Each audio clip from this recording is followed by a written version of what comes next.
talking about some good old Aggie football. How you guys doing? Y'all got to help me out a little bit. The mic is acting a little weird. This plug right here is falling apart. So make sure my sound levels are good. You guys let me know if anything goes wrong.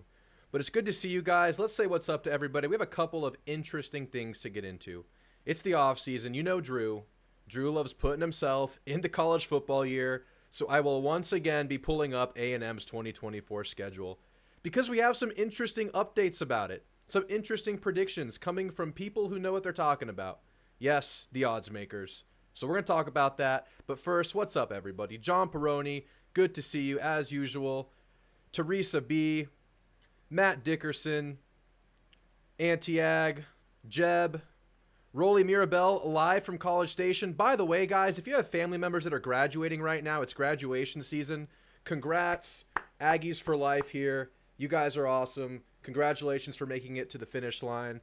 I think Rolly has family there. I know Connor, he's a regular viewer. He's up there for a graduation right now. And good for you guys, able to go to the promised land, go back to College Station, where things are great. Trying the restaurants. I know, Rolly, this is one of your first times in College Station.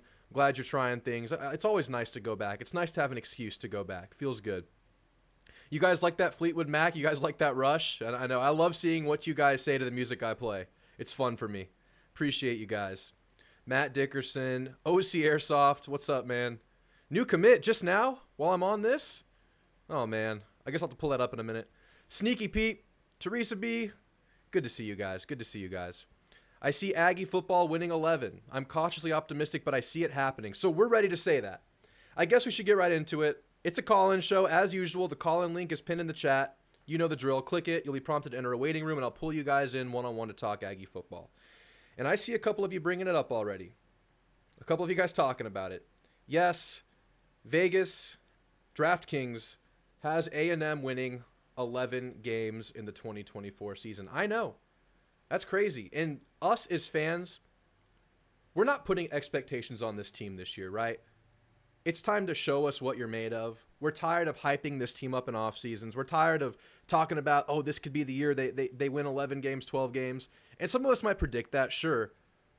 But I think we're all approaching with some level of caution and cautious optimism. I think we've been burned by A&M enough in the past, but we're still very hopeful for the year to come. So as an Aggie, I too would favor A&M in many of these games you're looking at on the screen right here. But for this to come from odds makers, from this to come from that neutral party, honestly surprised me. It honestly surprised the hell out of me. So I want to break this down. Of course, look at the schedule. I love doing this. One of my favorite things to pass time in the offseason with, looking at this schedule, laying out our 12-course meal for the year to come, and talking about the pressure points on the schedule, the interesting matchups, the interesting games. And in this episode, relate that to the lines we've gotten from DraftKings that are extremely early. This is an extremely early session of looking at game lines.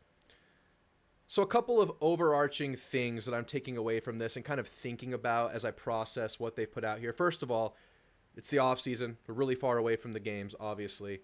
And these lines will change as we learn more about each given team. This is a snapshot in time in May. So keep that in mind. But when I'm trying to get in the mind of these odds makers here and think about why they would favor A&M in all but one of the key games on the schedule, as of right now on DraftKings, you're only going to see the key games receive early lines, and these are what they deemed key games for A&M, games worth putting a line out for. I think there's a perception that they're trying to bank on here, and that's the perception of losing Jimbo Fisher here. And I don't want to say that this is their entire reason for favoring A&M in these games and making the lines what they are, but I think it's part of it.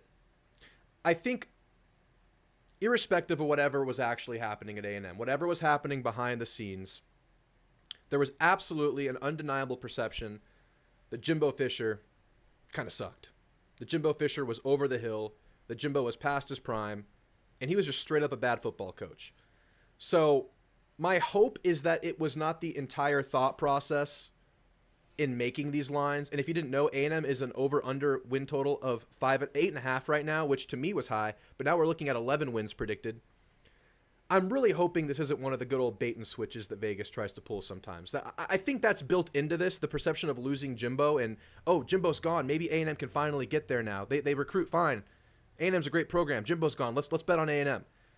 That's in here, but I'm hoping that's not the totality of this decision here to make these lines. We really hope, and I think this is part of it too, that they see a much better coaching staff, a fresh look, a more organized coach, a coach that can develop players, a coach that can get the most out of his players, a coach that can get talent here and actually let that talent reach its potential and play to its fullest. That's the hope here. That's what I hope they see. Because when you look at the Vegas odds makers, the DraftKings odds makers, when I say Vegas, it's, the odds makers. These guys are well informed. These guys know their stuff, but they're also playing the game here. So we have to balance that right there. I don't think we get too high or too low about this, but we discuss it. We talk about it. We're fans. We like talking about this stuff. One other thing that's very apparent in these lines to me is the home-away split on the year. What they say is a home game is worth about 2 points on a spread. And if you can see, most of these lines are super close. -4, -3, -3.5, -2. So if you look at, let's say the Notre Dame game, for instance, maybe on a neutral field, that's viewed as a toss-up game. But at Kyle Field, they're going to favorite A&M here. So I guess we go ahead and get into this thing. Let's talk about some of these games. Notre Dame. And you guys know how the schedule shakes out, right? I've pulled this up before. This ain't our first rodeo. We talk about this a little bit too often, right? But Notre Dame's the first game. And obviously, early test, early matchup in the year, it's typically a crossroads kind of a game. And if you look at Notre Dame's schedule, which I also pulled up because I think it's pretty pertinent to this discussion, it's a very manageable schedule for Notre Dame. A lot of Notre Dame talking heads will tell you that A&M is kind of the caveat on the year. You beat A&M, you have a great path to 11-1 here with Florida State and Louisville, the two other tough games on the schedule, at home. So big game for Notre Dame. I don't know if they get into the playoff at 10-2 without a conference championship opportunity. If you're looking at a conference champ loser versus a 10-2 Notre Dame to get into the playoff, I don't know who they're going to pick there. And both teams, 10 wins. It's tough. It's going to be tough for Notre Dame to get in at 10-2, more so than teams that play with a conference championship. So important game for Notre Dame. Notre Dame loses some pieces, man. I know a lot of people are high on Notre Dame, have Notre Dame as a top 15 team going into next year. They lose the quarterback. They lose the All-American running back. They lose the 5th overall pick, right tackle. They lose 9 starters on offense. They bring back a great defense. I mean, obviously, I'm biased, but I would throw this game in the toss-up category. I would say this game could definitely go either way at this point, and it's going to have a big impact on the way each team's year goes, I think. It's a very important game one. But I do think Kyle Field plays a big, big role in this game, man. Think about some of the recent greats at Kyle Field. The Miami game was crazy. I went there. I went to that game. The Alabama game, really big game, awesome atmosphere. But A&M came into both of those games with losses on the schedule early in the year. This game, both teams will be coming in undefeated because they want to play the game before. That, and it's Notre Dame, the brand that is Notre Dame, a team that's probably going to be a top 15 team, possibly a college game day situation here. It's very possible this is college game day in week 1. And it's the first look at Coach Elko's system. It's the return of Connor Wegman. It's the new look Aggies. It's the new era. Huge game. Kyle Field's going to be crazy. I hope as many of you guys as possible can go to this game. I am going to try to go to this game. But I would safely say this is a toss-up game, and the odds makers agree. -2. Essentially, that's a toss-up. Essentially, they're saying, okay, maybe the home field here is enough to put A&M over the top. And I totally agree with this line. And I'm trying to put myself in a neutral perspective here. I think most people would call this a toss-up game right now. I think so. I think that would be the consensus opinion of a game like this with Notre Dame losing what they've lost. Not to mention Riley Leonard, one of the main reasons people are high on Notre Dame going into this next season is coming off of a second surgery on a previously surgically repaired foot. So he didn't even practice in spring. We don't know what Riley Leonard we're going to get next year. Toss up, but me personally, I'm leaning Aggies in this one. I really am, but I'm not making my projection just yet. The Florida game is the next game that got a line, of course, between Notre Dame and Florida. You have the game versus McNeese. That's a game A&M should win, should be favorited by about 30 points in that game. They didn't make a line for it early, so we're going to kind of skip over that. The Florida game is a game that I have been calling, I don't know if I want to call it a trap game. I want to say it's much more scary than people are making it out to be. I tweet about this. I talk about this. And while many people agree that this is going to be a tough game, many people disagree and think A&M can win this one big, and maybe they can. But I don't think a big win versus Florida should be scoffed at. I think that would be a major turning point for A&M. Because let's face it, A&M has kind of sucked on the road recently. And yeah, I've been told that that's Jimbo Fisher's problem. That was a Jimbo thing. We have Elko here now. But these players are coming from Jimbo's system, and they have yet to get over that hump. So the returning players you have, this will be the first opportunity to get over that road hump. And that factor is a major one for me when I'm looking at this game. It's the first road game post Jimbo Fisher. I have all the faith in the world that Elko is the guy to get these guys ready for a big away game. And I've talked about this before. This is a must-win game for Florida. If you look at their schedule, obviously it's probably the most difficult schedule in the country. This is one of their must-win home games early in the year. If they lose this game, it's possible they're winning 4 games this year. So it's a tough matchup. It's going to be a tough environment, but it's a game that A&M can absolutely win. And some people might think this line's a little bit close for comfort. I totally agree with it. I think you give them the 2-point home field advantage here, and you look at A&M as a 2-point favorite versus Florida. I think that's totally valid and fair. I think that's a good, fair line right here. So far, I'm in total agreement with these first 2 games. The Arkansas game, 11.5. I agree with it. I think given the recent history, it's probably a closer game than you would think, given the teams, given the coaching staffs and everything. But I think A&M pulls it out at the end. This is just a game. This feels about right. 11.5 win versus Arkansas on a neutral field. Arkansas very much with a lot of uncertainty going into next year. Pittman on the hot seat. It's possible A&M wins by a couple of scores to close this game out. But I'm going to go over that one pretty quickly and go straight to the Mizzou game. Now, to me, this is the one that I might disagree with. I think Missouri's going to be pretty damn good going into next year. They bring back a lot. They bring back Brady Cook. They bring back their trio of receivers, including Luther Burden. The only key piece they lose on offense is a couple of linemen, but they bring back 3 starters. They lose Cody Schrader, who was just kind of the heart and soul of their team, but they bring in a transfer who was a 1,300-yard rusher out of Georgia State. That guy's probably going to slot in nicely. I think Mizzou has a great team. I think Mizzou's a solid team next year, and I don't know if I would favor A&M in this game, even though we have the Kyle Field atmosphere there, the home field advantage there. That's a scary game to me. -4 might be I could see this being more of like a -2 in my mind, maybe closer to an even. But I think A&M competes in this game, and I think it's absolutely a game that A&M can win, especially at home. So maybe this one's a little bit more favorable to A&M than I would think they would put from a neutral perspective. As a biased fan, I think it's very much possible. It's very much on the table that A&M wins this game. The LSU game, and I'm just going to tell you guys, I'm lower on LSU than most people. I think it's a situation of taking one step forward with improving the defense, bringing in a whole new defensive staff, but taking 3 steps back because that offense was just so damn good last year. Jaden Daniels was an offense in himself. He was the offensive hub of that team, rushed for like 1,200 yards, passed for 1,000,000 yards, obviously won the Heisman. They lose those receivers, but LSU reloads at receiver like no one's business. I just don't see them being a playoff contender this year. But that doesn't mean they can't beat A&M. I think -3 for A&M, totally valid. I think it makes a ton of sense. I think A&M should be considered the favorite going into this game, looking out from now before we see the teams play.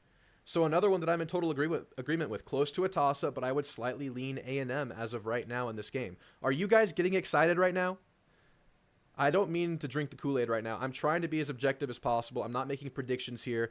Just because A&M is favored in the Vegas line or the DraftKings line doesn't mean I'm going to predict A&M to win that game. It's just like kind of a neutral observation built by the odds makers. Now these last 2, the Auburn and Texas games, I do think Auburn should be considered a trap game for whatever that means. Whether it's the look-ahead syndrome, it's where it falls on the schedule late in the year. It's the weekend before Texas, guys, and I know Elko. I have full faith in Coach Elko and this staff to get this team ready to avoid any kind of trap game situation. I believe in him to do that, but it's possibly human nature to look ahead at your arch rival coming to town the next weekend, a game that you know a lot of these players are probably anticipating, especially the fact that a lot of these players are from Texas. They understand what the rivalry is, at least in some capacity. They feel it. If you're on campus at A&M, you feel this rivalry. You just do. I really hope human nature doesn't seep in to some of these players' minds here. And because of that, I think A&M's a better team than Auburn this year. I think Coach Hugh Freeze is building a great program. I think he's Obviously acquiring all kinds of talent there. They're going to be a problem for years to come, but not yet. I still think it's a close game. It's a tough game. It's a game that I'll feel really good about winning. And I think minus 3.5 favorites on the road at Auburn is totally valid as well. I think on a neutral field, and not the week before Texas, you maybe give this to A&M by a touchdown or more. But given the situation, given the fact this is another road game, I think it's a close game that I would slightly lean A&M if I'm a neutral observer. The Texas game, +4 at Texas. Let's face it, guys. Texas is going to be good this year. They just are. They're going to be fighting for a playoff spot. They're probably going like 10-2 or something. I don't know. For them to be favored at A&M, I think it's fine. I think it makes sense. If you're projecting teams, Texas is several years into the Sark program. They're developing talent. They're bringing talent in. They have everything you would ever need to make a run at things this year. Let's just be real here. And for them to be favored versus A&M, I think it's fine. But I'll say this, and I'll always say this about this game. A&M could be 10-2 and Texas could be 6-5. And I would still think this is a toss-up game. This game exists in a vacuum. It's a rivalry. It will take a personality of its own. And it's just such a corny line, but you really throw everything out the window for a game like this. You really do. And for the neutral observers to call Texas the 4-point favorite here, I'm not even shaking my head at that. That's totally normal. It makes total sense to me, but I can't wait for that game. So, yeah. I'm not ready to make my prediction on the year just yet. But I think A&M has a chance in every game on this schedule. I think every game on this schedule is a winnable game for A&M. And I don't know where you would say that there's a major juggernaut on the schedule that, I don't know if A&M can win that game. Like in years past when you have the at Alabama, you go to LSU. I just don't see that on this schedule, guys. And I think the odds makers are totally fine in making A&M the favorite in every game but one. But that doesn't mean you win them all. You're going to learn everything you need to learn in week one. So let's see what you guys are saying about this, I don't know what to call it, this labeling of A&M as a team that can maybe shock the college football world by winning some of these games. Jeb says, I do enjoy going back to College Station at least once a year for sure. Yeah, it's great. It's great. And you said you meant the Iowa dude. I was going to talk about that after this. Yeah, we got the receiver portal commit out of Iowa. We better not lose to Mississippi State. Look, man, every road game in the SEC is tough. I didn't even talk about that game. That's going to be a game that I would lean A&M pretty heavily in. I think that's one of the road games that A&M can definitely get right in. Riding the ship that's been so wrong the last few years on the road, I think that's the one. I have much more apprehension about that Florida game. They just have more talent. And I didn't mention this. Florida has a top 20 talent roster, just on paper. If you look at Florida, that's a much scarier road game to me, especially where it falls in the season. Then you look at the other away game that I also skipped over, South Carolina.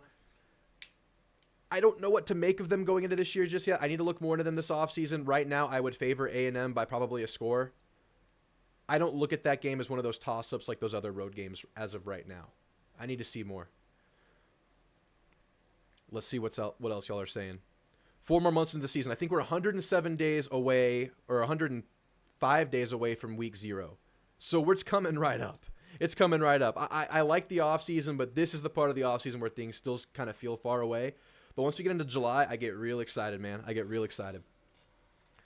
Losing Jimbo is a big reason why I'm optimistic. Yeah, I think it's a good reason to be optimistic, man. Even if that's built into these odds, maybe trying to bait people into this line of thinking, I think it's valid. It has to count for something. Matt Meyer says, how many games was A&M favored in going into last year? I don't remember the game-by-game odds, but I know they were a 7.5 win total team. So 1 win less than this year. I mean, we won 10 games in 2012 when everyone thought we were going to go 5-6, 6-6. Yeah, at the end of the day, it doesn't matter until you see the team, right? It doesn't matter until the team hits the field. Anything can happen. We're just projecting. This is off-season fan talk here. Committee will always take Notre Dame. Yeah, that's a very valid point. It's a very valid point.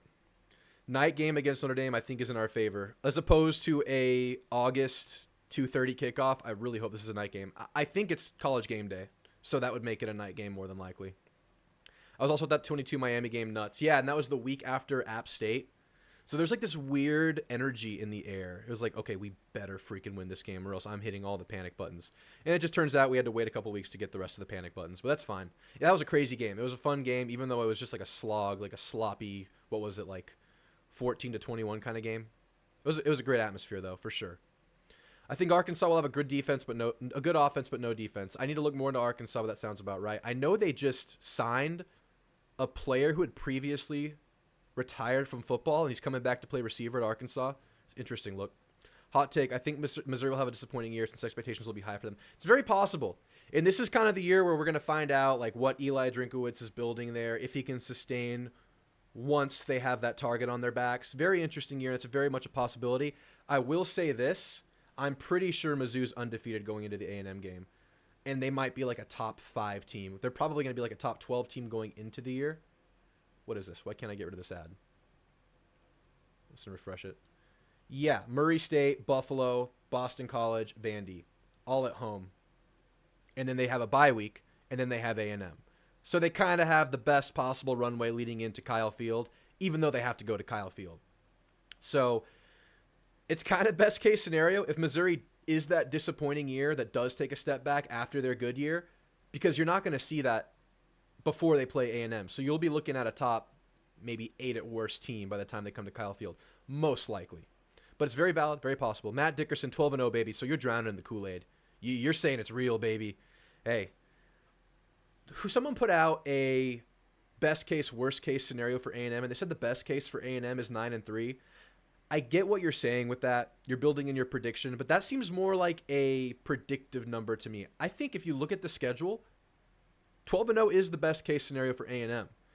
Without those juggernauts I was just mentioning, every game on this schedule is winnable. But the thing about this schedule is I think there are like 5 or 6 losable games for A&M on it too.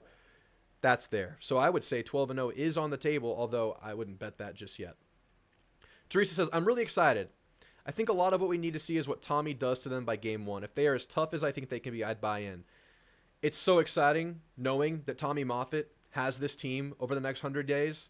Who knows what he's going to build some of these guys into. We need some O-linemen to take that next step. We need some D-tackles to keep growing. The whole team. Yeah, there's a good chance they level up over the next few months. By the way, guys, we have open phone lines right now. If anybody wants to call in, now is a great time to click the link and call in. If not, we'll call it a short show tonight. No big deal. We have a long offseason to get through. I think they have a very good chance to be 9-3. I'm not ready to say 11 yet. Yeah, right now I'm between 8 and 10. 8 and 10 wins. That's kind of where I'm at right now, and I don't know where I'd put those losses just yet. I just see a lot of tough games, a lot of pretty balanced games in the schedule, a lot of maybe toss-up-ish games, as we just went through with the odds in the schedule. Betting lines in May are like recruiting rankings in April. In what, that we still talk about them regardless? Because we're fans and we're stupid and we like to do this? I agree with you, but I'm still going to talk about it. What about USC? I just talked about them. I don't know enough just yet, but right now I would favor A&M in that game. People forget we still have a ton of talent, an offense with a solid OC right now. You know, with Elko, the defense will be solid. Absolutely. Absolutely. TX427LFC, the license plate. Howdy, Drew. You got any maroon Kool-Aid for me to chug tonight? This whole video is kind of maroon Kool-Aid-ish because if you didn't know, Vegas just favored, or DraftKings just favored A&M in 11 out of their 12 games. So if that's not enough Kool-Aid for you right now, I don't know what will, but be careful not to drown. Don't drink too much of it. Doesn't mean too much aside from what the neutral parties think of A&M at this point. The neutral parties in the know. And of course, there's baiting either way. There's baiting, there's bet baiting involved with the line building quite often. Noble Guy, what up, Drew? QB1 checking in. Okay, guys, if you're taking part in the last dynasty, we have a QB1. Noble Guy will be taking the reins as QB1 in the dynasty going forward. So at the start of next episode, we'll see Noble take over the helm as the quarterback for your 2024 SMU Mustangs. I can't wait. Jeb, no one's calling in just yet. No one's calling in. So if you want to call in, go ahead and click that. I'd love to get your thoughts on the odds makers and all this. Philip says, it's better for us to be overlooked, but after Notre Dame, the cat will be out of the bag. This is kind of like a cop-out, but every season, I think the early Power 5 challenge, whether it's Notre Dame, whether it's Clemson, whether it's, what was the most recent one, Miami, I think that kind of tells you a lot about your team. that tells you what you're going to have, at least for the early part of the year. And the whole thing about this season, and I've been talking about this time and time again, is this schedule starts really fast. Notre Dame, then you're on the road at Florida. And to me, these are the 2 swing games on the year. I'll probably make a video talking about this. You're going to learn everything you need to learn in these first 3 weeks. If A&M can get to the bye week with a loss, only 1 loss, and then you have at Mississippi State, you have these the home games, I think you're looking pretty good. And if A&M could somehow be undefeated going into that bye week, you're feeling great. Obviously, that's an obvious statement. But the thing is, this is a new staff. Everything is so new and fresh. How quickly can the team pick everything up? How quickly can the message be delivered? How quickly can they learn the playbook?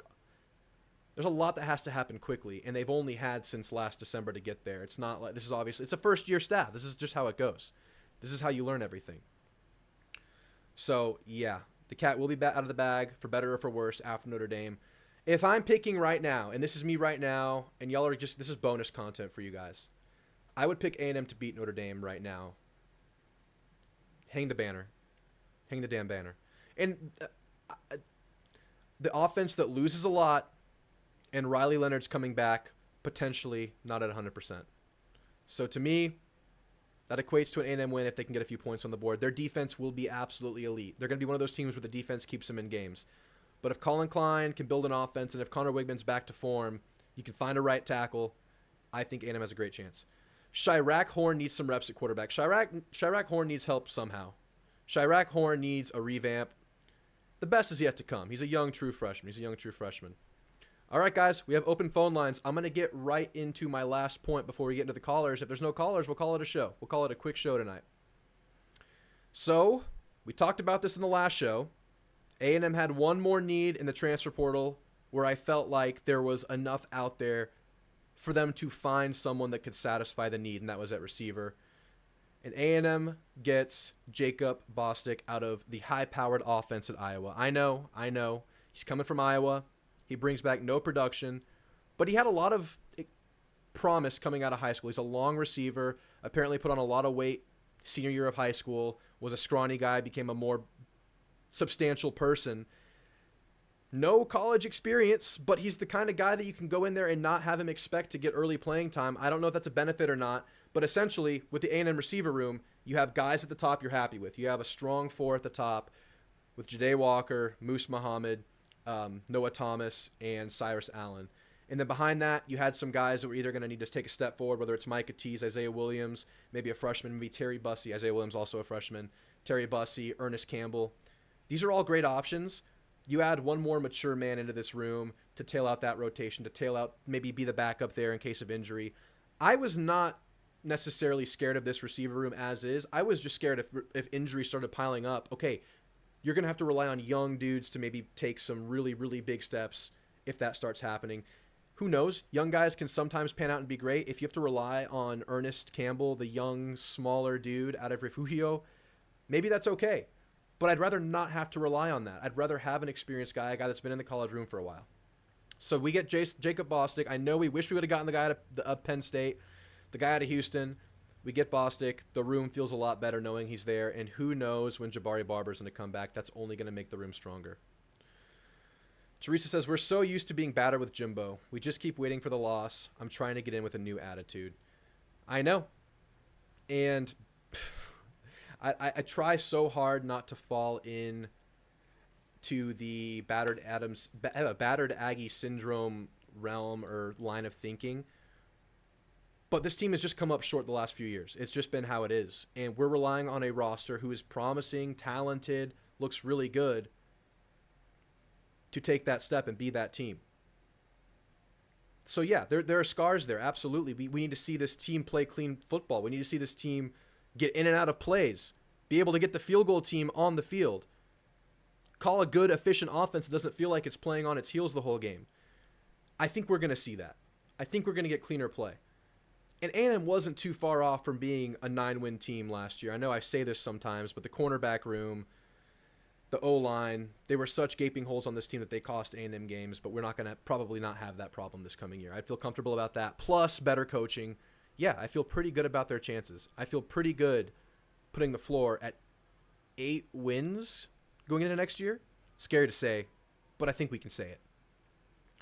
Are we still in the running for the receiver out of North Dakota State? I can't remember his name. Yeah, I don't remember his name either. I hope so. He's still in the portal, I believe. That's the kind of guy I want. He brings a lot of production. He brings a lot of experience on the field in college, unlike Bostic, which is fine. I'm not complaining about getting this guy. I'm excited to see what he can do. But absolutely, I hope we get that guy. And I think this room could still use one more guy. If we go into the year as is at receiver, I think I'm okay. I just a little nervous about injury still, but this helps for sure. It's better than nothing. This is a positive, absolutely, undeniably. I have to listen to his interview. I haven't seen it just yet. And did you guys watch The Pulse yet? We had a spring episode of The Pulse. If you haven't watched it, go check it out. But all right, guys, if you have any last-minute questions or if you have any callers, we have no callers tonight. Might be a short episode, guys. I'm all ears right now. Whatever you guys want to talk about, I'll go there. I guess I'll address something that happened. Let me see if I can pull it up really quickly for you guys. This was a statement. Let me put my head on here while I look for it. This was a statement made by Brian Kelly. And yeah, we love to hate on LSU. It's kind of becoming somewhat of a rivalry. I don't know if I would call it a full-on rivalry just yet. But he made a statement about buying players and how they're not in the business of buying players. And I want to bring that up and quickly address that because I actually have some thoughts on it. D-line, interior D lineman, where are you right now with that? Well, I think I made it pretty clear in a number of the press conferences that I had that we were in the market in recruiting in the transfer portal looking for defensive linemen. It hasn't fared very well, quite frankly, because, you know, we're selling something a little bit differently, and that is we want to recruit. We want to engage, build relationships. We want to develop, retain, and have success. We're not in the market of buying players, and unfortunately, right now, you know, that's what some guys are looking for. They want to be bought. And look, I understand NIL is part of this, and we have an incredible collective. We have very, very generous opportunities around the greater Baton Rouge area for NIL opportunities. So they are here, but we're not going to go out and buy players. That's not what this is about. This was never about that. All right, so I get the knee-jerk reaction here will be to say, that's the wrong page, to say that LSU's out of money, LSU's broke, LSU can't do NIL anymore. I get that. And maybe LSU's not the most wealthy NIL market out there. But I actually think Kelly brings up some valid points here. I think we know all too well about players that come in without the desire to grow as a team, without the desire to go through the ups and downs, develop, go through the grind, develop relationships, and become their best years down their college career. Not right away, but kind of grow into it. I don't think he's saying they're not going to pay players. I really, because that doesn't make any sense. John Peroni's saying it right now. These programs have been buying players for years. But I think the point he's making is a pretty good point. I think he's saying he doesn't want to get into players who are just doing this for the money, who are just going out there and looking for the highest bidder, asking each program, okay, what can you offer me? How much money can I get? Without the desire to have that conversation about the relationship building aspect of it. And I think that's good. I think that's a good way to look at it. I don't think it helps your team to get those guys in the locker room. And we've heard time and time again, since Jimbo left the program and we lost a bunch of players, that maybe some players weren't necessarily team guys. That maybe there were cliques. Maybe some guys thought they were above the rules. And I think Kelly's leaning into that here. Now, maybe you can read into this and say this is bullshit or whatever. But I think there's a valid point in there regardless of what he's saying. I'm not personally looking at the highest bidder or the highest. I'm not wanting to get the player that's just in it for the money. That's not what I want. And I think that's what he's getting at here. I think there are players out there in this cycle that were just out there for the money, and those do not help your team very much. I think it's a very superficial relationship, a very superficial kind of player to grab. I don't know if you guys agree with that, but that's how I read this. And yeah, John, they've absolutely bought players forever. All right, we have a caller. Let me get into the caller here. It might only be one tonight. It's Chirac Horn, our resident Longhorn. How you doing tonight, Chirac Horn? What's up, Drew? Can you hear me? Yeah, loud and clear. You're good. Let's go. Oh, I'm doing good. I'm just out here in Chicago. Nice muggy day. I was watching that Brian Kelly interview earlier as well, and I feel bad for LSU. I understand what you're saying. I get the sentiment.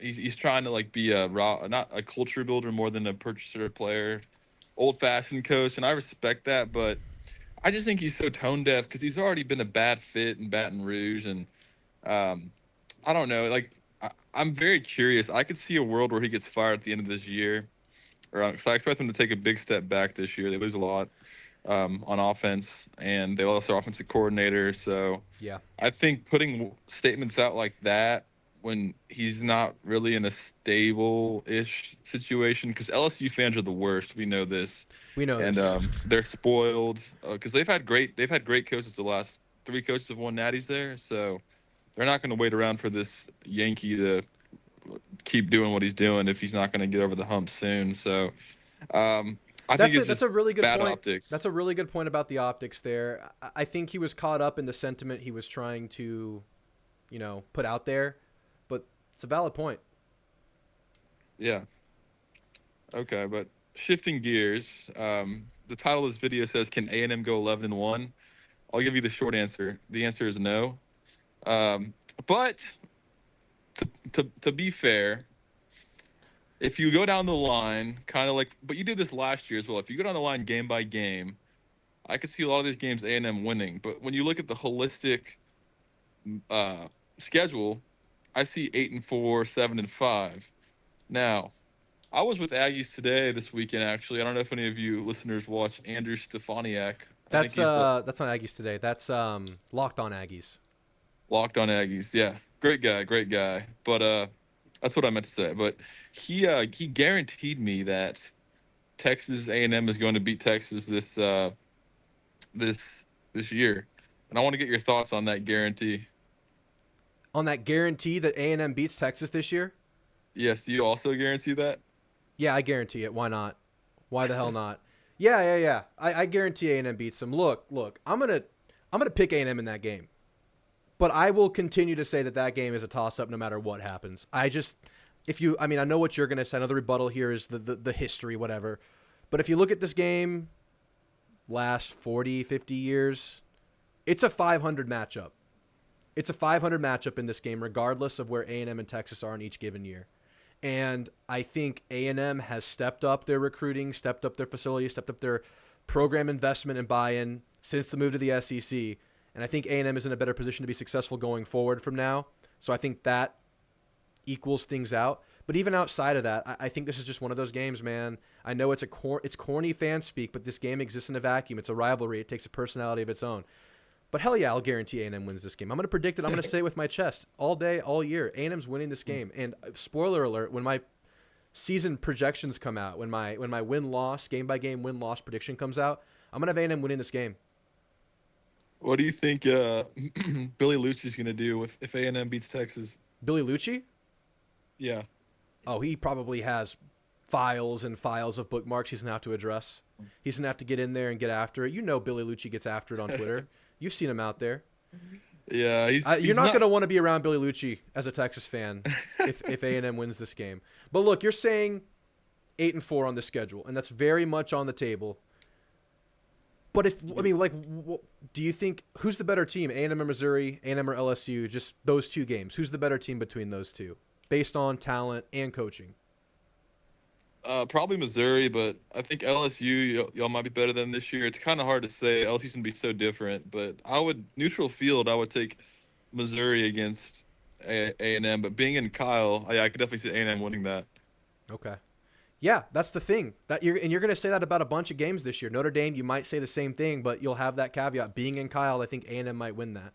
So I mean, I'm not trying to force like maroon Kool-Aid down your burnt orange gullet, but yeah, it's just like all the tough games are at home, and that's pretty nice. I'm fearful about Florida.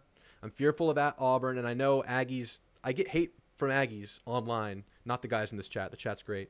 But on Twitter, specifically, about deeming those games as major challenges and major roadblocks for A&M. I kind of hold those two games in the same light that I hold Missouri and LSU, honestly. Is that crazy? Yeah. No, I'm the same way. Y'all have like a true SEC schedule where Texas kind of lucked out. We have a lot of built-in wins on our schedule. I want to say, knock on wood, A&M really doesn't have too many built-in wins on their SEC schedule. Yeah, this is your schedule right here. Colorado State to open. Yeah.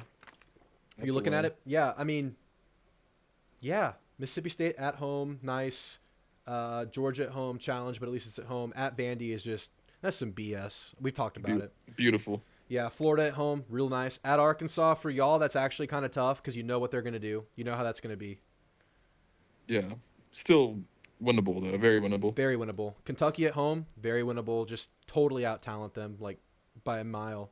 And then A&M. I think A&M is kind of like I don't know if you consider this for Texas, but the way I look at it, A&M is kind of like that opportunity for 3 different teams. It's 4 different teams. You look at Missouri, they beat A&M. They're feeling really good about the rest of their schedule. Florida, they beat A&M.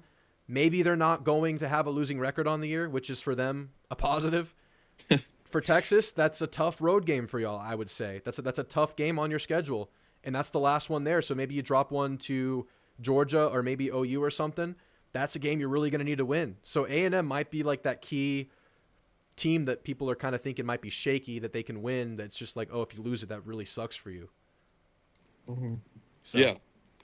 Yeah, and if we're sitting there at 11-0, I'll be like terrified of that game because we probably won't be 11-0. But even I just feel like the better we are, the more nervous I'll be for that game. Like if we're 8-4, I'll be 8 or 9 and what would it be 9-2, 9-2, 8-3. I'll be a lot more calm going into that game. But yeah, I feel like the higher the stakes, the scarier rivalry like that is. But here's the hypothetical for you. It's kind of random, but I was thinking about it earlier. Let's say in a bad situation, let's say Weigman re-injures his foot against Notre Dame, and then you'll have to go with Marcel Reed or whoever the backup is for the rest of the year. How confident do you think? Because I thought he was good whenever I saw him play. Like, do you still think that 8.5+ wins is on the table? Whew. So I would be terrified if that happened in the middle of like the Notre Dame game on the road. If it happens in the right game and Reed can get like that first game jitters out versus McNeese, Bowling Green, even in the Arkansas game, a game like that, I think we'd be fine. But you're looking at that quick change, that backup coming onto the field. I'd be very nervous about the game it happens in. Having said that, I think Marcel Reed is a great backup. I think Jalen Henderson's a great backup. I think A&M, if we were going into the year with either of those quarterbacks, I wouldn't be as optimistic, or I would be even more cautiously optimistic, I guess, about that. But I wouldn't be scared. I wouldn't think quarterback's a liability. But I would hate it if that happened in the middle of a big – you know how that goes. You throw quarterback 2 out there just like in the middle of a drive. That's just like a terrifying thing to happen in a game. Think about the Colorado game a couple years ago when Haynes King went down, and whatever Haynes King is, he's great now, pretty good now. But Zach Calzada had to go out there mid-game. Zach Calzada never got his feet under him that game, and that kind of thing scares me. But thinking on the fly here, that's exactly what happened to Marcel Reed in the bowl game. And he played pretty damn well. Didn't win the game, though, but he had a really good game. I would be scared, man. I would be scared, but I wouldn't lose hope if that happens. What you think he's pretty good, right? Like he's a solid quarterback. He has great tools, just not much experience. Yeah, and I think the rushing. I think Colin Klein would do well with a running quarterback because he had Avery Johnson at Kansas State, who he used quite a bit, like in Wildcat and stuff. So I think Marcel Reed's super fast. At least I thought. No, so he's super fast. He's super fast. He can throw on the run. He can throw off his back foot. He can throw it from a bunch of different angles. It's great to watch him play. Yeah. What else you got? If you have nothing else, I have a question for you too. If you have nothing else, I got a couple more things. Let me finish real fast, and I'll pass it back to you. First thing's kind of a statement observation, kind of trash talk, not really. But I was watching that Texas Kansas State game back, second half, and for all the Colin Klein truthers too, I think he's a decent, good to good coordinator. A lot of upside for sure.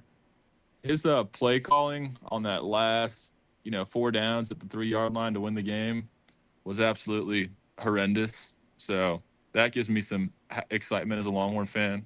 Just wanted to throw that out there. It's a good point, but that's kind of like the black cloud over his tenure at Kansas State was that game in that situation. I think besides that, Kansas State fans were extremely happy with the play calling, but that was the one red flag of Colin Klein coming out of that season for sure.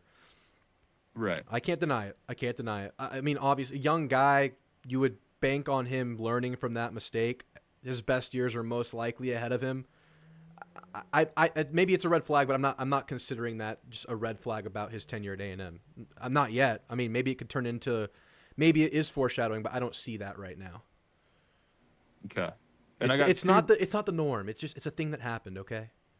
Yeah, no. I mean, you're right. I mean, Kansas State's offense has been a lot more respectable in the last couple of years than it has been before that. So he had it trending right. Plus, And he will not see that talent deficiency that he saw in that game and any other game probably going forward. Maybe we'll see more talented teams. Maybe Texas is on paper more talented this year, but it won't be Kansas State versus Texas discrepancy.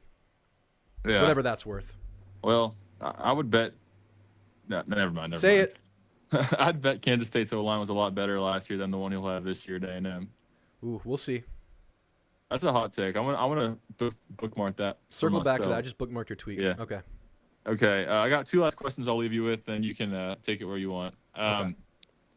Two things. First, my Chirac source again chiming in, and this one's real. I'm not just blowing smoke this time. A lot of smoke is coming from the sky, and it's not coming from me. And it's Kansas Jayhawks are being courted by the SEC, which I think would be absolutely terrible, and I would hate that.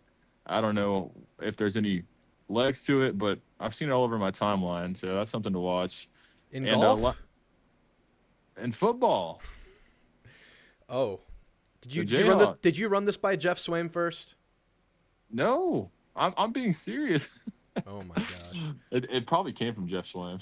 I thought you were the feeder of rumors to Jeff Swaim, but anyway, that's crazy. Maybe for basketball reasons or golf reasons. I don't see it, but if there's one team out there that's kind of in that region, Big 12, I would say it's Oklahoma State. Why Kansas? Like, I don't see a reason for it. I know that would make me sick having them back in our conference. But last thing, I've seen on Twitter a lot today recently that A&M fans tweeting about how they don't have a bell cow ace wide receiver, a wide receiver one.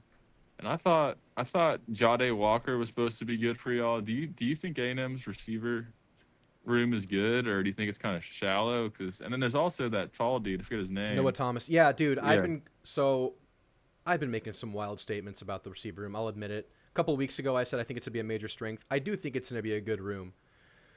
I think if it hits even close to its potential, it's one of the better rooms in the conference. Moose Muhammad has shown in stretches how good he can be, how much of a game changer he can be on one play.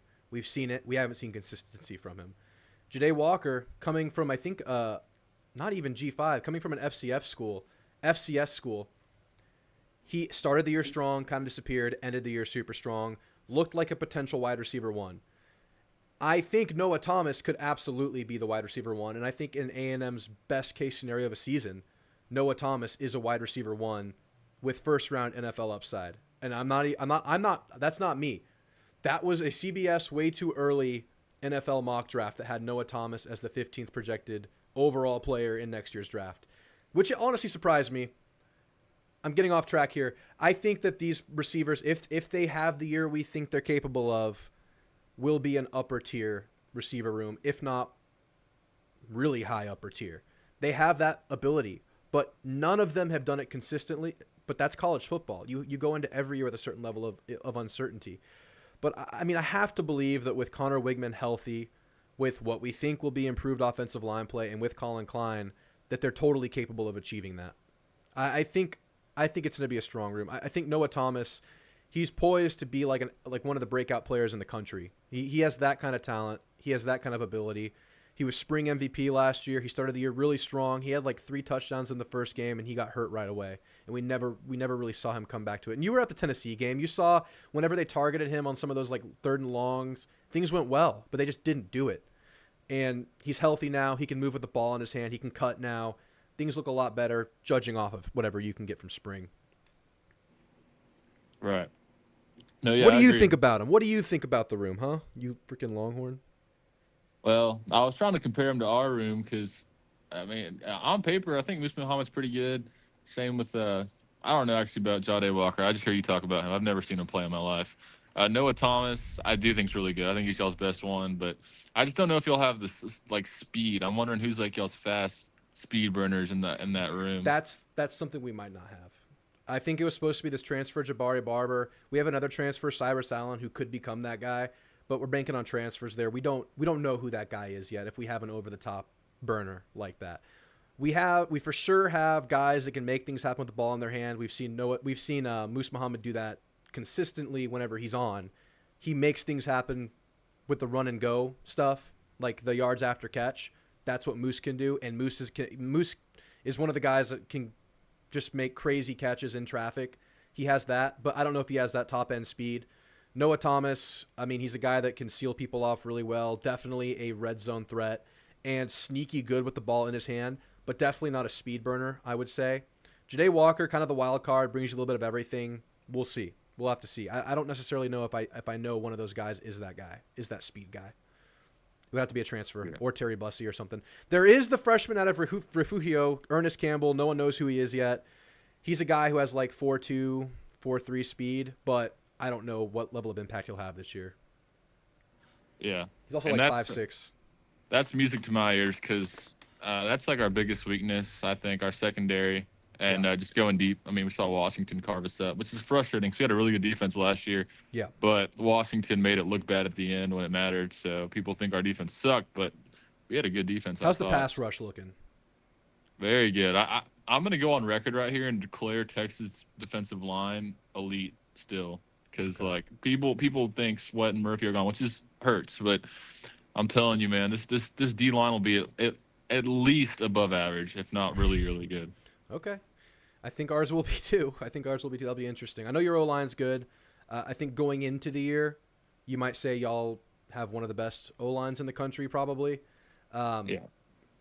I think A&M's O-line has some serious upside and could surprise people, but we have to see it come together. It's been bad for a couple years now. I think if you look at the individual pieces, we have a bunch of upperclassmen that have experience now, and people – I've heard insiders call Steve Adazio the worst assistant coach hire in A&M's history. I've heard this statement. So getting rid of him and adding a guy that's had some success at Duke, had a first rounder this year in Coach Cushing, forget blanking on the first name, having Colin Klein, having Tommy Moffitt as the trainer, these guys I think there's a good chance they really take a major step this year against whatever y'all bring on that defensive line. But anyway, what else you got? I think it'd be interesting data to look into LSU over the last couple of years and their injury history compared to Jimbo's, which obviously is horrible. They had horrible strength and conditioning under Jimbo. I feel like every one of y'all's good players would get hurt by like week 3 every year. Every time. So that'll be huge in Elko. Just getting really for Sark, it's been so huge. He's been done a great job of keeping everybody healthy and keeping them healthy all year long, which allows teams to be really good and when it matters. And I think that'll be I think it's pretty simple to say, but people kind of overlook it. If A&M stays really healthy next year, I think over 8.5 is kind of very likely. So I think so.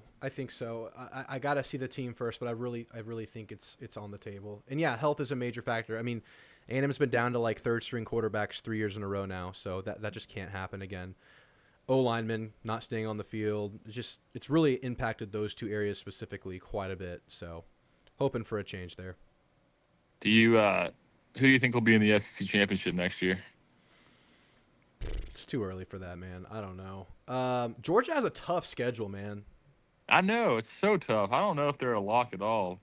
I think Ole Miss has a great chance to do it. Does Georgia play Ole Miss? They do. If I just had to guess right now, and don't hate me, A&M fans, I think Texas has a pretty manageable schedule. I think if they lose to Georgia and A&M, there's a good chance they could still make the SEC championship. So right now, I guess I'll go Ole Miss in Texas, and that's not with any level of confidence right now. I just think Texas has a pretty favorable schedule, and I think even though A&M's probably going to beat them, y'all probably have 1 or 2 losses at that point. But who knows? If A&M's beating Texas, who knows where A&M is at that point? So it's up in the air. I guess Ole Miss and Texas is my pick right now, but that's going to change. That's not set in stone at all. You're forcing my hand here. Yeah, still got time. 106 days till college football. I checked this morning, so still got time. But don't sleep on Missouri. I mean, Missouri, I don't know if they're going to be good this year, but they returned key players, and their schedule is about as light as a SEC schedule can be. Did you see me talking about their runway leading up to A&M? On a few episodes back, I did. We doing it today? I did it today. I'll show you again real quick. Oh my gosh, I don't know why this always happens. Look, they get Murray State, Buffalo, Boston College, and Vandy, then a bye week, then A&M. That's pretty crazy. That's a pretty nice runway into your first challenge of the year. Even though it's a road challenge, tough game, but yeah. And if they beat A&M, they're looking at pretty nice schedule besides the road Alabama game. The OU game at their home's going to be crazy. They've been going back and forth on the internet pretty hard lately, but yeah, pretty manageable schedule for Missouri. They're in the running too. I love that there's not like a juggernaut in Alabama right now. You would call Georgia the juggernaut, but that schedule is just really difficult. Yeah, and I agree. And Georgia, I mean, Georgia is interesting. I think this year we'll say a lot about Kirby Smart, and because they're a machine, yes, but it's not like prime Bama Saban intimidation level machine. At least last year wasn't. For They sure. have a lot of close games. Carson Beck is good but questionable. So it's kind of nice, a lot more parity in the SEC. I know. No auto machine losses built in. Yeah, I totally agree. And look, they have Clemson and obviously always Georgia Tech. Georgia Tech's better than usual, but it's at home. I don't think they lose that game. But at Kentucky, at Bama, at Texas, at Ole Miss. That's a tough road slate right there. Tennessee at home, and then Florida. Who knows if anything can happen there. But, yeah, man, that's a tough schedule for Georgia. They do bring back, I think, the most production in the SEC, though, and that's kind of a scary thought, though, with what Kirby has been doing there and the talent on that roster. Right.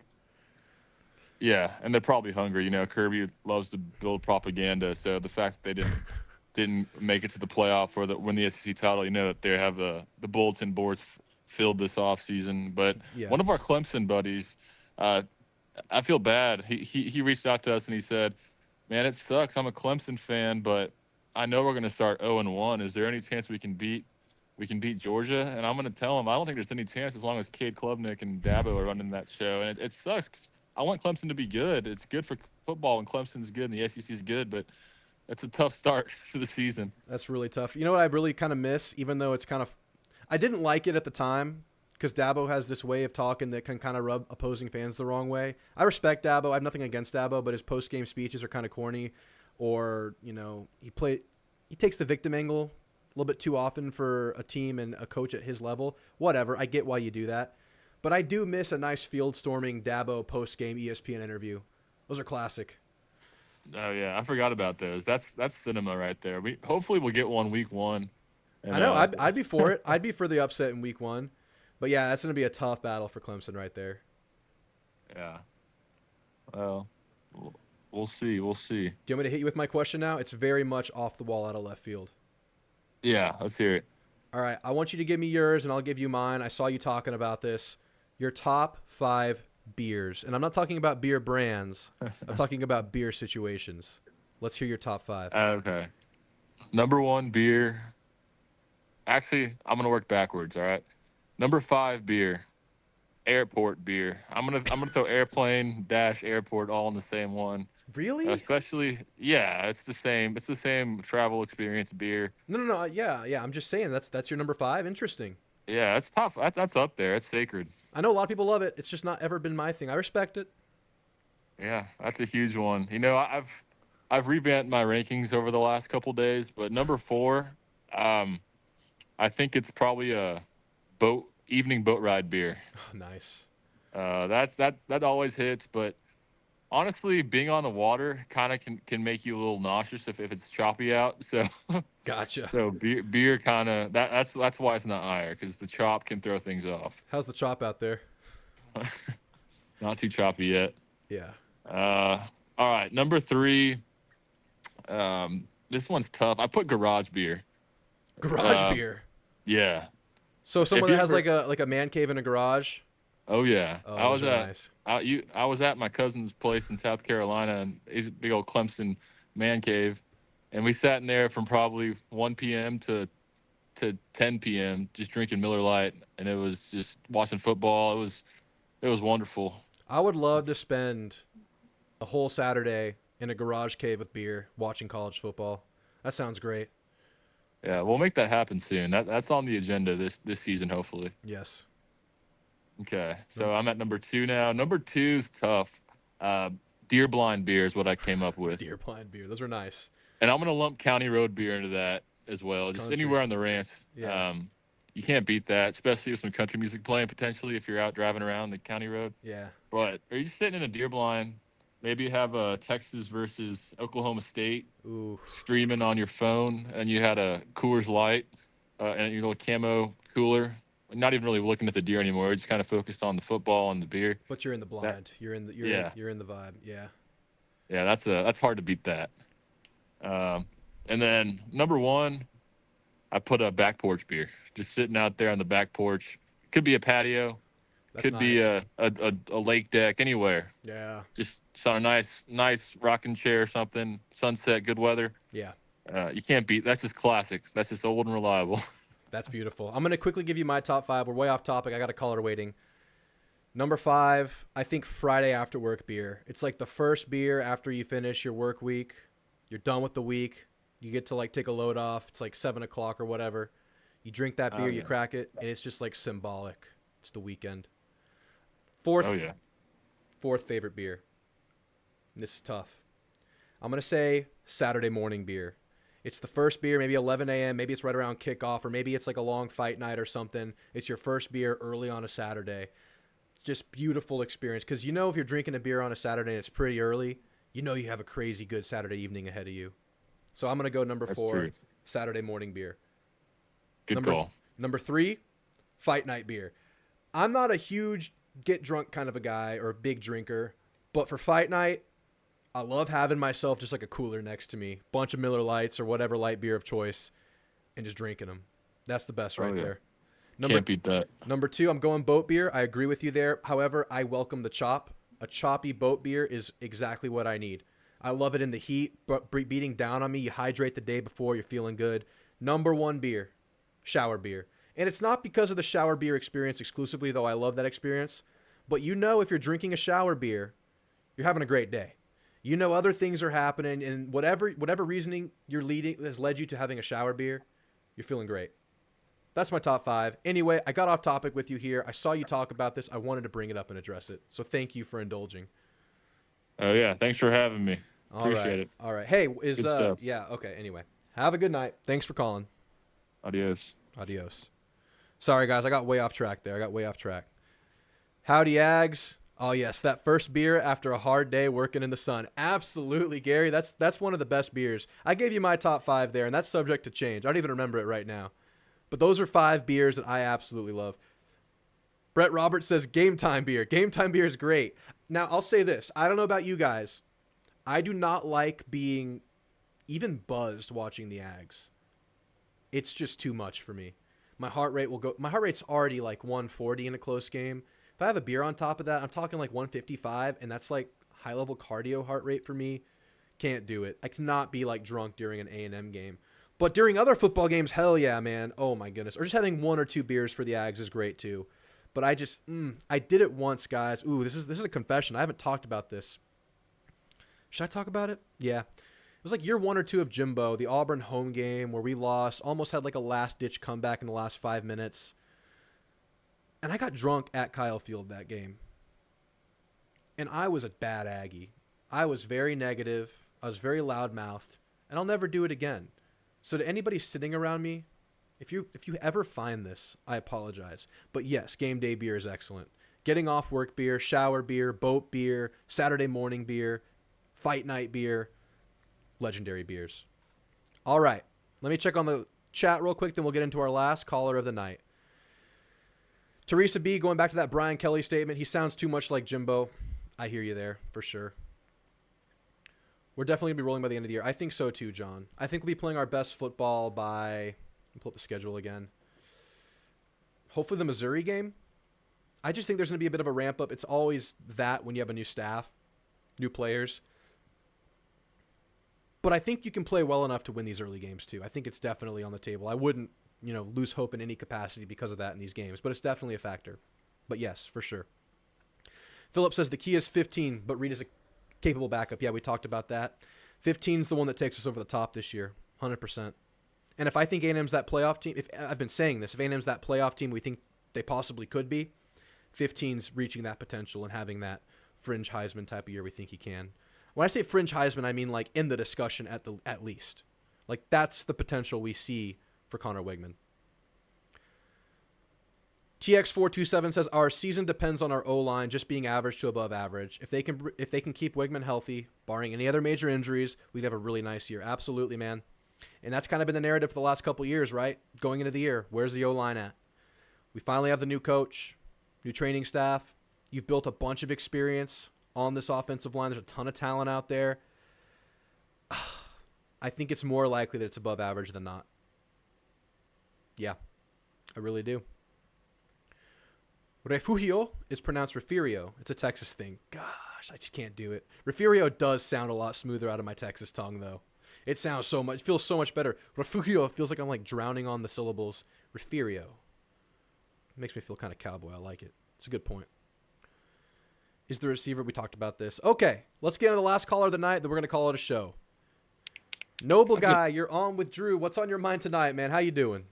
Pretty good, Drew. I'm actually on with my buddy. He's a Longhorn right now. We're planning our Labor Day or not Memorial Day weekend right now. But Nice. I introduced him to the show, so we got a subscriber on.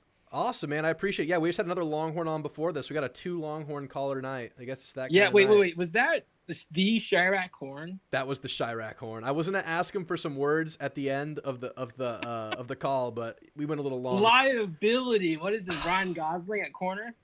Oh man, call back in, Chirac. We need you to talk about it. Defend yourself. Defend yourself, sir. You're the biggest liability on the team. If you guys have not watched, hold on. No, it's okay. He has drops, but his job is to deflect the ball. Our receivers need some work, man. Our receivers are pretty bad. You see that fumble? That huge fumble?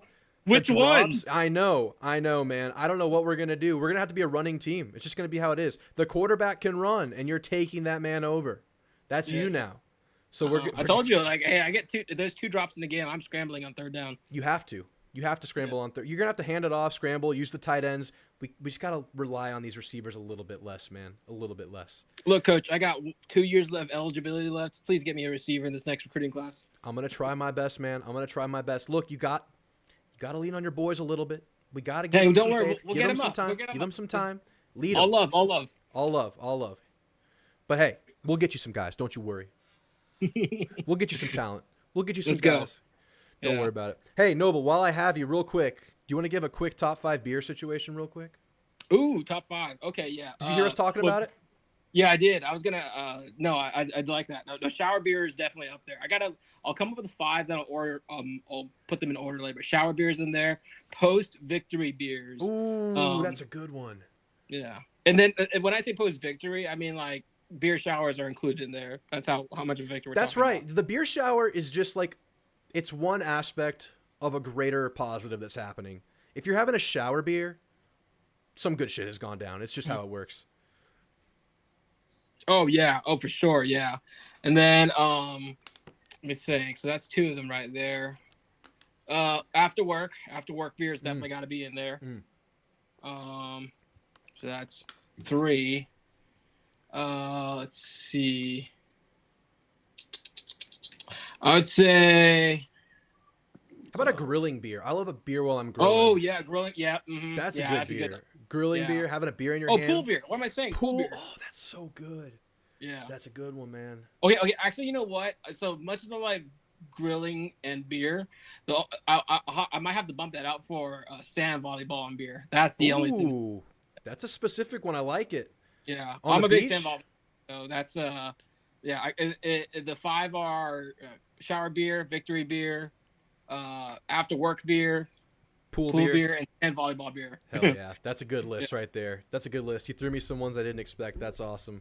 There we go. Yeah. All right, back on topic here. I don't know if you've been watching the entirety of the show, but we're talking about how the recent DraftKings odds has A&M favored in 11 out of the 12 games. Do you have any reaction to that? Yeah. Let me break them down for you real quick. It's pretty nuts. I was surprised. So it's everyone but Texas, right?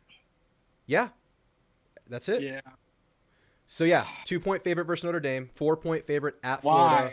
Why I know, do they man. do this to us? I know, man. 11.5 Arkansas. So, What's up? Wait. They have us favored in 11 games, but then they also have our over under set at what, like 8.5, 7.5? Yep. Pretty weird. That isn't. Yeah, It's 8.5 over under, but DraftKings has us favored in 11 individual games. I mean, honestly, kind of a smart play on them because like we're gonna drop games, and 8-4 is realistic. Yeah. But which games we drop is gonna be hard to predict. Yeah, exactly. That's the thing. And these are all, like, if you look at the numbers, -2, -4, -4, -3, -3, +4.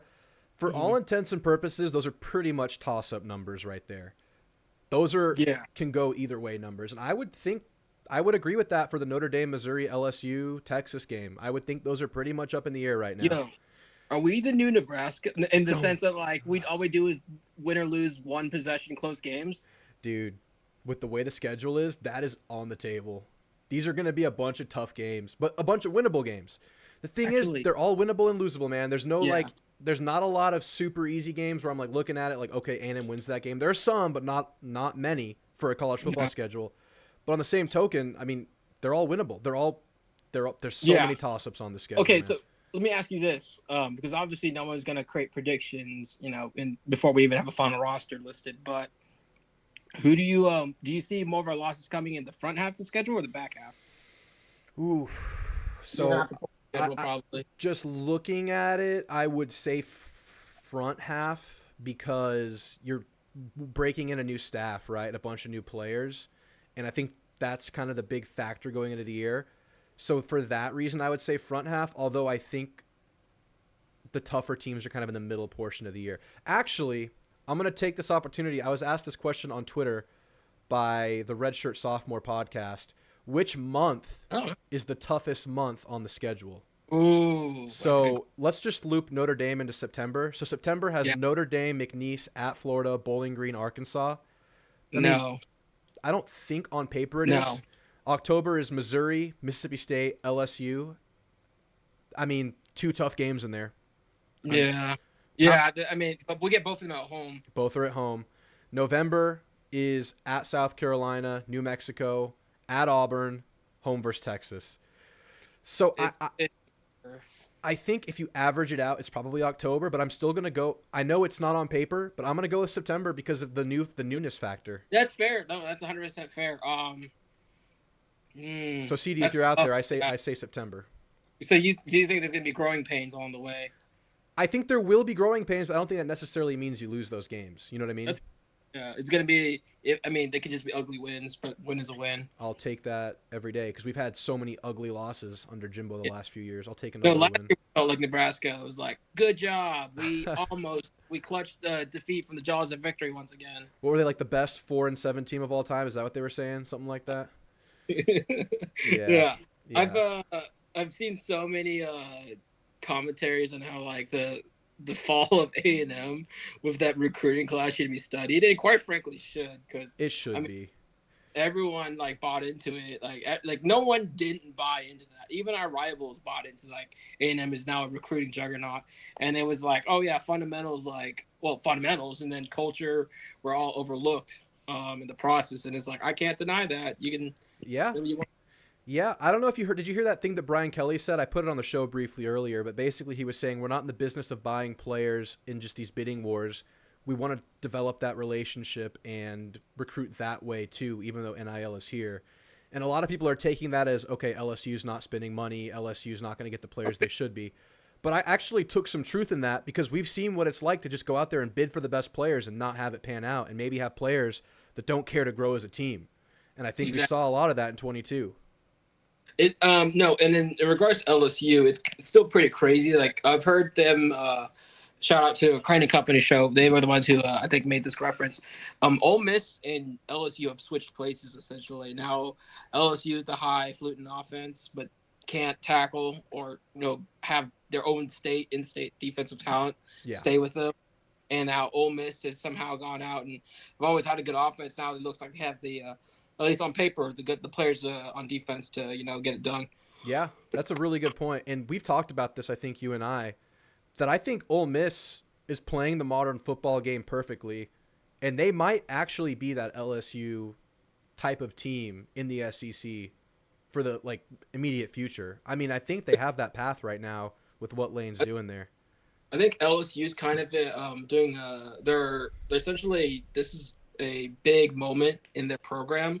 We're about to see, everyone just assumed that Brian Kelly was going to be a solid hire, and not that he's going to be a bad hire, but is he going to be the one to? Because LSU is expected to compete and not win one, but at least compete for a championship every single year. Yeah. And I think they need. So I heard this question like, who needs to be in the SEC championship more, Ole Miss or LSU?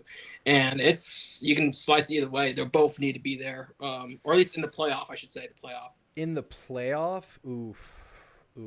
I feel like this is the first year that you could say Ole Miss expects to be in the playoff, or at least in the conversation, right? Like, this is the first time we've been going into a year saying, okay, this is a 10-2 roster right here. So I think that expectation is there. However, for LSU, I think if they just miss the playoff and win like 9 games, they're okay. But if they win 8 games this year, there are going to be a lot of red flags going up about Brian Kelly. I think they might be with 9 wins, to be honest. Yeah, that might be where they are. And I said this earlier in the show.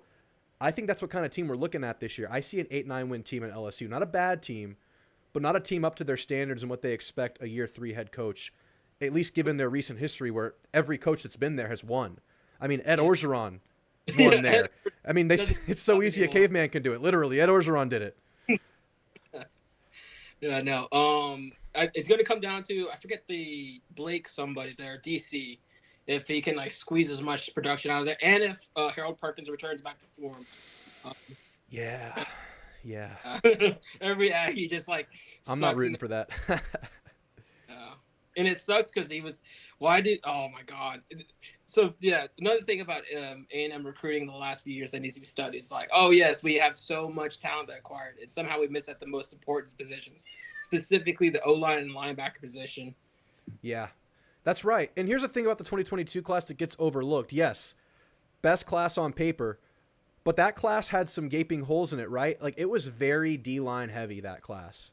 That class was stacked at the defensive line, and it wasn't – it was pretty – it had some good secondary pieces. You had the quarterback, but it was missing some pieces. Like you said, linebacker was not there. It's been a problem forever. Perkins was – and then I think it was the year before Texas got or the year after Texas got the Hill, I think. Yeah. Mitchell Hill. Yeah. Anthony Hill. Yeah, he's my Longhorn buddies. Yeah, we missed on Anthony Hill and Harold Perkins like back to back. That felt so bad. Like proving they're going to be good. Yeah. Torn York's better than Hill though. Yeah. Torian York. Yeah. That was we love that. We love that. Yeah. All right, one more question for you. If you're looking at this schedule, outside of the Texas game, what's the toughest game on the schedule? I'll pull it up in case you want to see it. Probably. Which one? At Auburn. You think so? I think playing at Auburn is always, that's a factor in itself. And then For sure. I said it before, it's right before the Texas game. So, I mean, I think Elko's the kind of coach that we're not going to fall for trap games. At least I hope not. Yeah. But we're going to see if the Auburn experiment works. Right. But I just give them a lot of credit for, like, I don't want to play in Auburn's stadium. That's right. what it is. Right. Outside of that, hardest game. The other one would be Notre Dame because it's the first game. That's a good point. I don't know. What do you think? I love that you said at Auburn there because I'm trying to hammer this point in that I really believe. I look at our chances versus LSU and Missouri very similarly to our chances at Auburn because of that factor being before Texas, weird place to play. Even though A&M has had success there in their time in the SEC, strangely, we've seemed to be immune to it. But that is a crazy atmosphere, a weird place to play, and who knows what they are this year. But the at Florida game as well. Those are all just tough games to me. Notre Dame, you can throw it in there too. And then Texas has a personality of its own, in my opinion. Yeah, it could be any of those games to me. I think I agree with the Notre Dame angle here because it's your first game with Elko. Wegman back. Where is Wegman in his recovery? Like, what Wegman are we getting? So many questions going into that game. So just looking at the schedule as a whole, I would probably go Notre Dame and Florida, just because they're early in this new tenure. Yeah. Especially like Florida early on in the swamp. Well, they're like you said. I think you said before, like they're looking for the wins wherever they can get them, and Compared to like the rest of the schedule, A&M is not the biggest challenge on their schedule when you look at the rest of it. No, it's one of the games that they're probably looking at as a must-win game, considering the rest of their schedule. One of the early winnable games at home. A&M should have the better team, better coaching staff, better everything, but this is still a team that needs to learn how to win on the road. They haven't done it. It's just not been what this team does.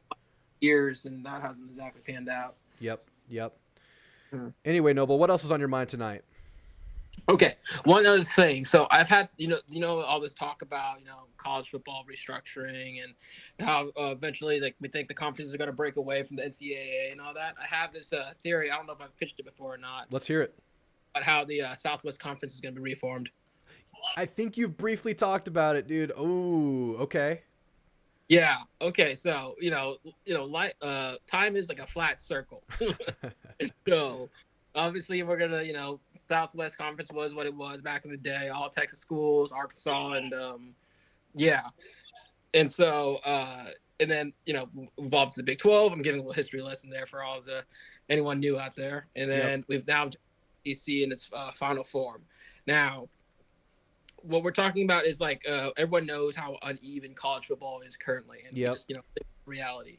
But if, let's say, we're talking about restructure here, reorganization, a breakaway from the NCAA and all of its lack of organization, there's no reason, if we were somehow get all the momentum, why someone who's at the top couldn't essentially like, all right, now that we have a new league, let's reorganize. And they're gonna probably do it on geography more than anything else, because that's one of the things that draws college football is the geography of it. And somehow A&M's going to end up right back where it began, along with Texas Tech, Texas, Arkansas, and the rest of them. Look, if it restructures that way, absolutely. If they go geographical, that's where we are. But here's the thing, just to be devil's advocate here, it seems like the SEC and the Big Ten have the most power in this entire discussion. I don't know if they're going to let go of what they have. That's the thing. But if it were to be restructured, I've seen some like mock-up conferences, how it would look, and it's very classic, very geographical. It's kind of like classic college football. Yeah, that'd be crazy, man. I am very 50-50 on that, because I think that'd be really cool. Go back in time, essentially. Yeah. Maybe the wing tee while we're at it. But the other side of it is like, let's face it, is like the best college football is played in the Southeast, and I like being associated with them. Yeah. Even inherently better just being right next to them. So right. It's a tougher path to win, but you get better games. Like, I mean, look at Kyle Field this year. The games we're going to get at home, man. It's precious, man. It's awesome. I mean, we're going to have some amazing atmospheres. I was just talking about this earlier in the show. Do you think Notre Dame Week 1 versus the brand that is Notre Dame, Coach Elko's first look with the team in his new era of A&M football, former quarterback, possible college game day in Week 1, could that be the best Kyle Field atmosphere of all time? I think it's on the table. Oh, like, it's up there. Like, first game of the year with the new coach. The helmet game and the storylines are pretty good. Best though, I mean, are you talking about you're talking the lead up to the game, right? Lead up to the game, but also just the game day atmosphere. I mean, the crowd. I go back to this all the time. I think the one comparable is that first time Jimbo with A&M versus Clemson. That was huge. Yeah, and then, it's going to be comparable to that. Yeah, but then the other one would be 2016 with Kevin Sumlin, when we were undefeated going against Tennessee. Oh, I was at that game. Yeah, that was crazy. I think that's a top 5 game I've ever been to. Me too. That was awesome. They almost backdoored us at the end. Alvin Kamara running everywhere. Yeah, game day was there. That was like that Tennessee team that was like just having like these major comebacks at the end of every game leading up to that game, and they almost did it to us. I distinctly remember, like, obviously, everyone's excited. A&M's undefeated. We're looking at Tennessee, like, they're undefeated. It's going to be a huge matchup. And then we're like, yo, they're starting running back got hurt. They're on their backup. Yeah. Who's Alvin Kamara? Never heard of him. And then, he's a joystick out in the field. And destroy us. He's doing his thing. But we're like, oh, yeah, he's pretty good, this back at right back. That was awesome, man. That was a fun game. The 2021 Bama game comes to mind, but that game didn't start out the way it ended, because we had lost 2 games before that. So I it still wasn't won't- like a buzz before the game. It filled up quickly. The stadium was full early, but it didn't have that buzz that Tennessee game had or that Clemson game had. Those games, you could feel the energy walking into the stadium. Yeah. No, I mean, like that was on the bright side, like the one good thing about us, losing those early games to App State and whatnot was that we've unranked ourselves. So we gave Alabama's unranked L since LA Monroe. Yeah, true. And the first assistant, this is a Jimbo accolade, but the first assistant win over That was Saban.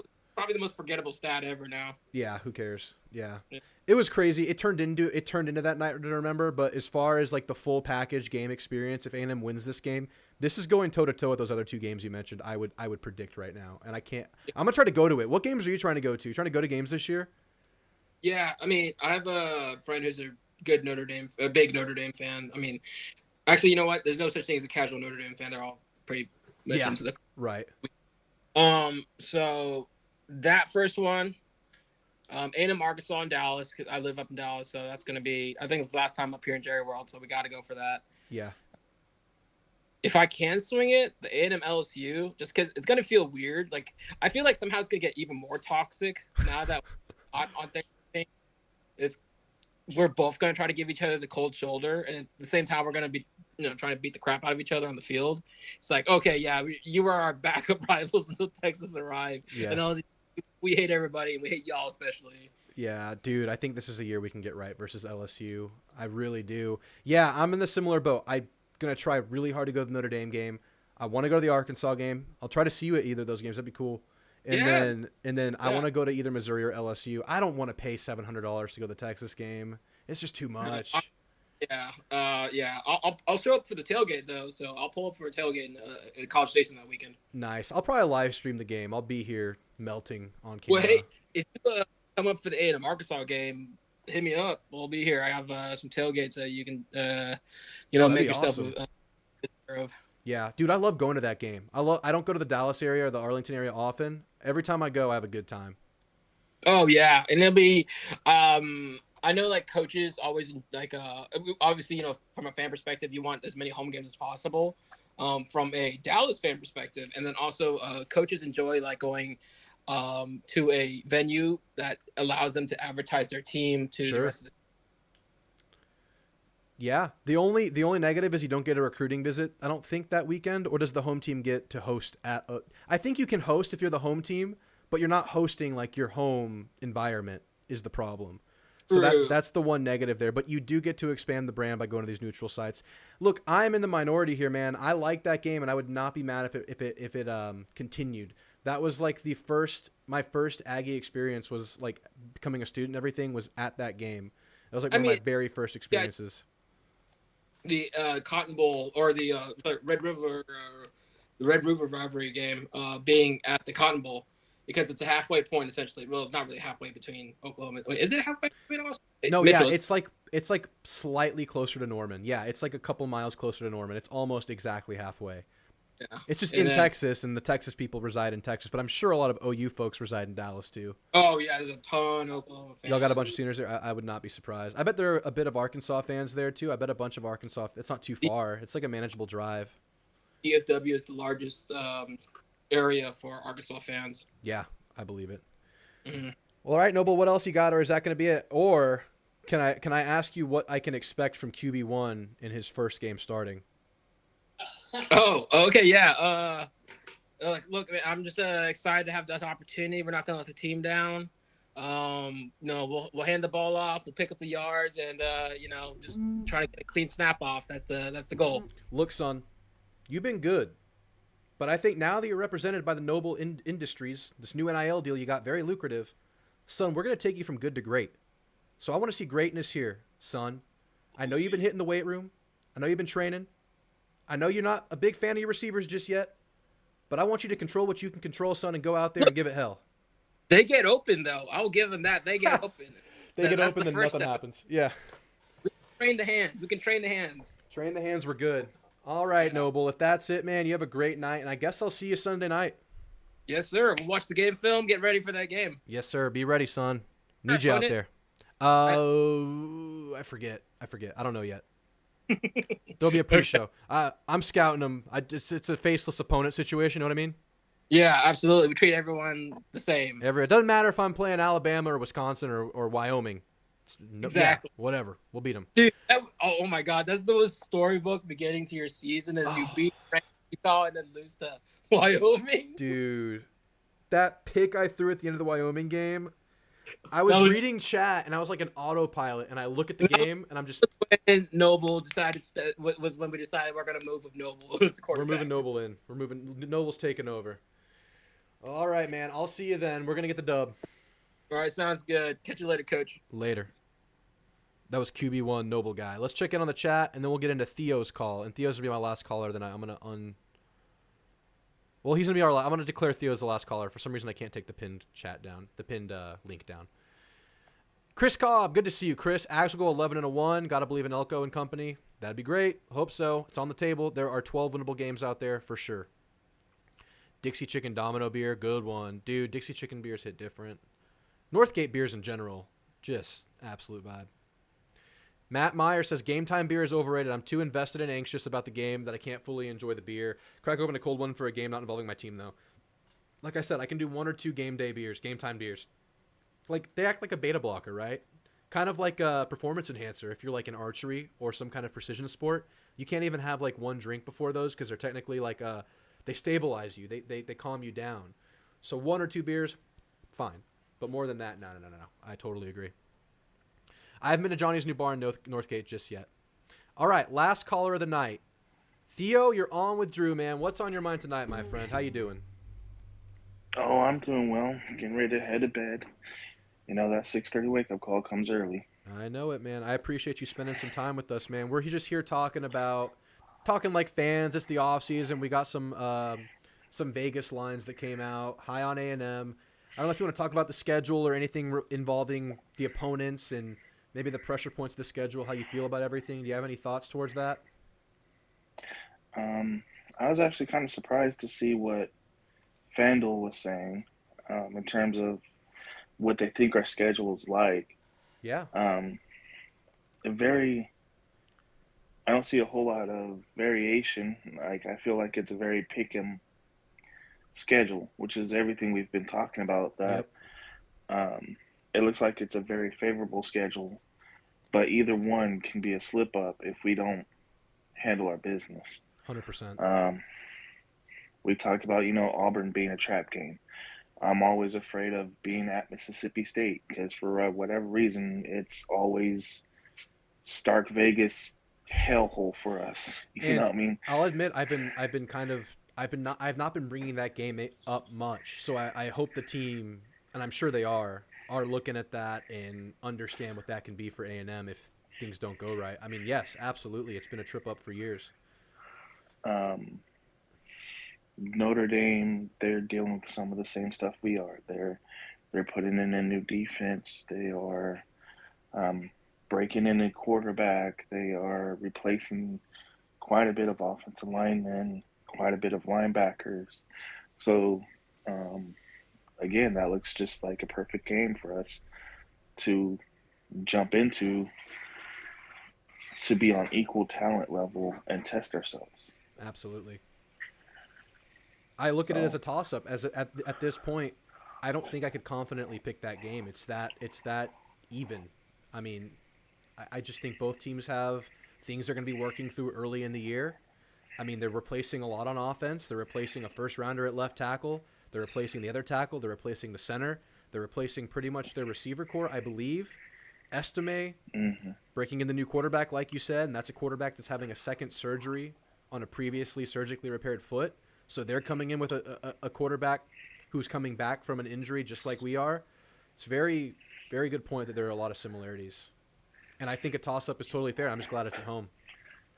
Right. I think that gives us the edge there. I'm always nervous about the Arkansas game. I know we own the series, but those games are always too close for comfort. Yep. With a team that you feel like you should be better than, for it to always be so close, that has to scare you at least somewhat. It's always the same way every year. Except it's been like 1 or 2 years where it's not been Rivalry game. close for whatever reason. And it's a rivalry game. Anything that can happen Yeah. will happen. Yeah. Crazy things. That's like when someone put out a baseball regional that had Dallas Baptist, UT, and another Texas school in there. And I'm like, I don't want to play any of those teams because A, they're all from Texas. So they're all going to be hyped to try to take us down for being the top seed in Texas. Yeah. And then playing Texas again in a regional, in a rivalry game, anything can happen. I'm not afraid of them, but I don't want to face them until I actually have to in Omaha or something like that, you know? Yeah, if you could avoid that factor, that revenge factor, that rivalry factor, it's obviously better for you. And yeah, it's hard to beat a team twice. I mean, you'd rather face them later. It makes total sense. Yes. So going through these lines, you see Mizzou and LSU very much toss-up numbers for the home team because I think the home atmosphere is worth a point or two in a betting line. I would say that right. If these games were at Missouri, maybe it's an even line, or Missouri is maybe the favorite. But since it's at Kyle Right. Field, they give A&M the slight edge here. So I think Vegas, or DraftKings in this case, is viewing these games just as we have, as toss-up games. But having said that, I want to ask you, what would you say the top, outside of the Texas game, what would you say the top tier of opponents in terms of just difficulty for A&M to win are this year? Because I think it's a pretty big top tier. Actually, I think it's kind of small. Who is it? I want to say it's Texas and Missouri. So I would say, so the reason I say not including Texas, I think that game you throw a lot of factors out and you view it as its own situation in a vacuum. But I hear you. I hear you. Go on. Yes, but Texas has a lot of talent. They are returning their quarterbacks. They are returning a lot of the wide receiver core that has talent. They are returning basically the 4 of their 5 offensive linemen. And besides replacing all the defense that they have to replace, Texas has the offense at least set up to be in a position to carry that mold.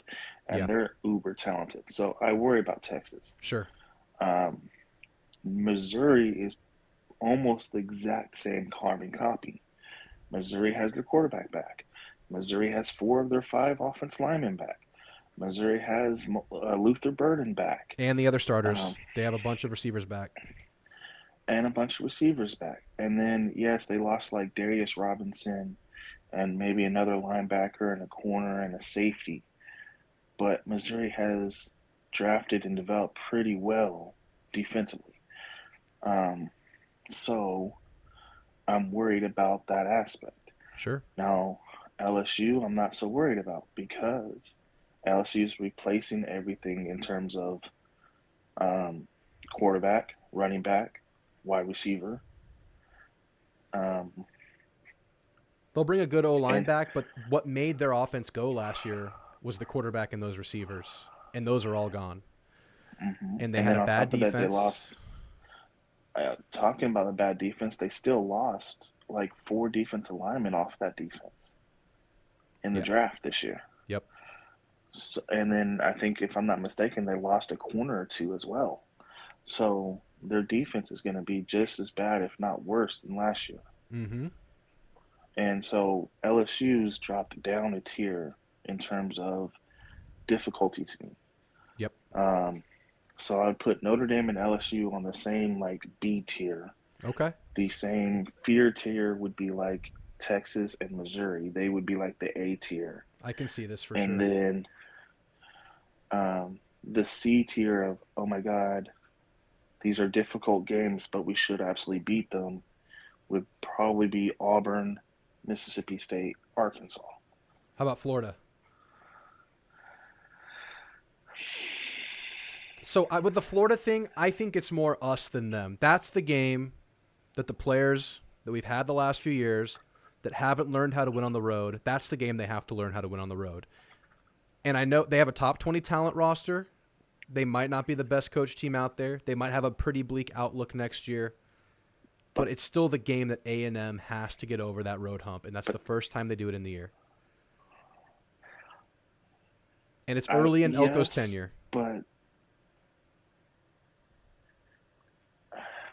it's really going to come down to whose team buys into whose program the quickest for that game. Because Florida is extremely young.